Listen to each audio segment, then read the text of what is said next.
అందరికీ నమస్కారం. తెలంగాణలో జరిగే బోనాల పండుగ గురించి మనం కొన్ని విషయాలు ఇప్పుడు హ్యాపీగా తెలుసుకునే ప్రయత్నం చేద్దాం. ముఖ్యంగా ఈ తెలంగాణ రాష్ట్ర పండుగగా ప్రకటించబడింది బోనాలు. అందులో అమ్మవారి ఆశీస్సుల కోసం కోట్లాది మంది భక్తులు ఎదురు చూసే ఒక పండుగ ఇది. ఇదొక అద్భుతమైన జాతరగా చెప్పుకోవచ్చు. ప్రతి సంవత్సరం ఆషాఢ మాసంలో తెలంగాణ మొత్తం, ముఖ్యంగా హైదరాబాద్, సికింద్రాబాద్ లో అయితే ఈ పండుగ ఎంతో వైభవంగా జరుగుతుంది. ఈ సంవత్సరం బోనాలు అంతే వైభవంగా జరుగుతుంది. ఈ జాతరకు భక్తులు భక్తి పారవస్యంతో ముంచెత్తడానికి సిద్ధంగా ఉన్నాయి అనే చెప్పొచ్చు. బోనాల జాతర అసలు ఎలా జరుగుతుంది అంటే, కేవలం ఇది ఒక పండుగ మాత్రమే కాదు, ఒక సంప్రదాయం, ఒక వేడుక, ఒక నమ్మకం. ఈ జాతర చాలా ఆకర్షణీయమైన ఘట్టాలతో నిండి ఉంటుంది. ఏంటి అసలు ఈ జాతరలో ఏమేం చేస్తారు వివరంగా మనం చూద్దాం. మొదటిది కుండల్లో నైవేద్యాన్ని సమర్పించడం. అదే బోనాల జాతరలో ప్రధాన ఆకర్షణగా ఉండేది బోనం. కొత్త కుండలో పసుపు కుంకుమతో అలంకరించి అందులో వండిన అన్నం, బెల్లం, పాలు కలిపి నైవేద్యంగా అమ్మవారికి సమర్పిస్తారు. ఈ కుండలు నెత్తిన పెట్టుకుని లయబద్ధంగా నడుస్తారు.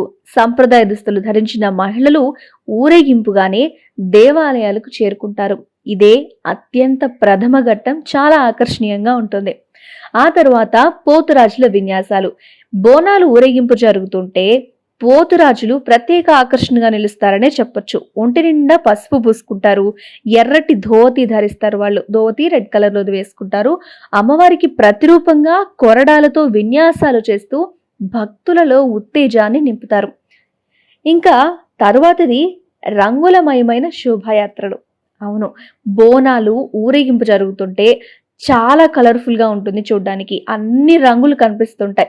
డప్పుల మోతలు వినిపిస్తాయి, శివసత్తుల పూనకాలు ఉంటాయి, జానపద కళారూపాల ప్రదర్శనలు ఉంటాయి. దేవాలయ పరిసర ప్రాంతాలన్నీ కూడా పండగ శోభ సంతరించుకొని ఉంటాయి బోనాలు. ఇక తొట్టెల ఊరేగింపు ఎలా ఉంటుందంటే, ఇది ఒక ఘట్టం. కొన్ని చోట్ల తొట్టెల ఊరేగింపు చేస్తారనమాట. అన్ని చోట్ల కాదు కానీ కొన్ని చోట్ల ప్రత్యేకించి ఉంటుంది. మీ దగ్గరలో ఉంటే తెలుసుకొని ఖచ్చితంగా వెళ్ళండి. అక్కడ వివిధ రకాల పూలతో, అలంకారాలతో ముస్తాబు చేసి చిన్న తొట్టిని తీసి అందులో నైవేద్యం ఉంచి అమ్మవారికి సమర్పిస్తారనమాట. ఇదొక ప్రత్యేకత. ఇక లష్కర్ బోనాల గురించి చూద్దాం. సికింద్రాబాద్, ఉజ్జయిని మహంకాళి బోనాలు చాలా ప్రసిద్ధి చెందినాయి. లక్షలాది మంది భక్తులు ఈ బోనాలకు హాజరవుతారు. హైదరాబాద్ లో లాల్ దర్వాజా మహంకాళి బోనాలు, అక్కన్న మాదన్న దేవాలయాల బోనాలు కూడా విశేషంగా జరుగుతాయి. ఇక పలహారం బళ్ళ సంగతి చూస్తే, అమ్మవారిని కొల్చే భక్తులు కోరిన కోర్కెలు తీరితే పలహార బళ్లను అలంకరించి ఊరేగింపుగా ఆలయాలకు తీసుకొస్తారు. ఇవన్నీ వినడానికి చాలా ఇంట్రెస్టింగ్ గా ఉన్నాయా? ఖచ్చితంగా ఈ విషయాలన్నీ వినడమే కాదు, చూడాలంటే హైదరాబాద్ బోనాలు చూసి తీరాల్సిందే. మరి ఈ సంవత్సరం బోనాలు ఎలా జరుగుతుంది అంటే, ప్రతి సంవత్సరం లాగే ఈ సంవత్సరం కూడా బోనాలు భక్తులందరూ కూడా మరుపురాని అనుభూతినే పంచుకుంటున్నారు.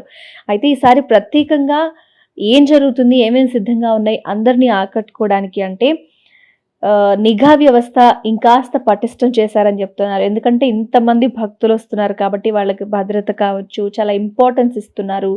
దేవాలయ పరిసర ప్రాంతాల్లో, ఊరేగింపు పరిసర ప్రాంతాల్లో ఆ మార్గాలన్నింటిలో సీసీ కెమెరాలు అనేవి స్ట్రాంగ్ చేశారు. డ్రోన్ కెమెరాలు కూడా ఉపయోగించి కాన్సన్ట్రేషన్గా ఎట్లాంటి ఇబ్బందులు రాకుండా పర్యవేక్షిస్తున్నారు.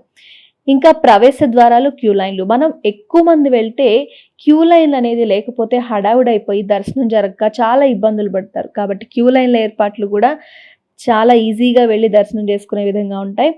ఇంకా వృద్ధులు, వికలాంగులు, పిల్లలతో వచ్చే వాళ్ళకి ప్రత్యేకంగా సౌకర్యాలు కూడా ఏర్పాటు చేశారు.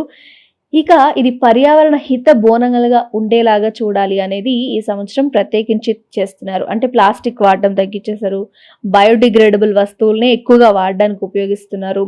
దేవాలయ కమిటీలు, భక్తులు అంతా కూడా పర్యావరణం మీద కాన్సన్ట్రేట్ చేశారు. ఎందుకంటే ఇంతమంది వచ్చినప్పుడు ప్లాస్టిక్ వాడకం పెరిగిపోయి, ఇప్పటికే ప్లాస్టిక్ వాడకం పెరిగిపోతుంది కాబట్టి దాన్ని తగ్గించాలనుకోవడం ముఖ్య ఉద్దేశం. ఇదైతే మంచి విషయమే. ఇంకా ఆరోగ్య శిబిరాలు, తాగునీటి సదుపాయం కూడా ఏర్పాటు చేశారని చెప్తున్నారు. ఇక అందరినీ ఆకట్టుకునేవి ఏంటి అంటే బోనాలకి సాంస్కృతిక ప్రదర్శనలు. అవును, దేవాలయాల దగ్గర సాంస్కృతిక కార్యక్రమాలు, జానపద కళారూపాలు ప్రదర్శించడం భక్తి గీతాలాపనలు జరుగుతుంటాయి కదా, ఇవే పండుగని ఇంకాస్త సందడి సందడిగా చేస్తాయి. అవన్నీ కూడా ఏర్పాట్లు జరుగుతున్నాయి. ఇంకా ప్రభుత్వం కూడా అన్నిటికీ ఏర్పాట్లు చేస్తూ ఉంది, పకడ్బందీగా చర్యలు తీసుకుంటుంది. అయితే ఈ బోనాల జాతర అనేది కేవలం ఒక మతానికి సంబంధించిన పండుగ మాత్రమే కాదు, తెలంగాణ ప్రజల అందరి జీవన శైలిగా మారింది, సంస్కృతి అని చెప్పొచ్చు, ఐక్యతకు ప్రతీకగా కూడా దీన్ని చెప్తూ ఉంటారు.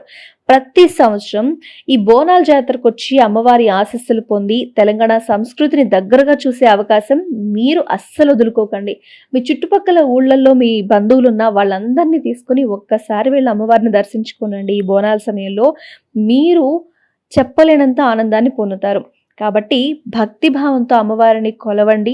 ఈ మహత్తర వేడుకలో మీరు కూడా భాగస్వాములు కండి. ఏంటి మరి, ఈ బోనాలకు మీరు కూడా వెళ్లేందుకు రెడీగా ఉన్నారా? మీరేమనుకుంటున్నారు? కామెంట్ రూపంలో తెలియచేయండి. బోనాలకు వెళ్ళి వస్తే మీ బోనాల పండుగ ఎలా జరిగిందో కూడా మాకు తెలియజేయండి. వీడియో నచ్చితే లైక్ చేయండి, షేర్ చేయండి. అలాగే మా ఛానల్ని సబ్స్క్రైబ్ చేసుకోండి. Thanks for watching.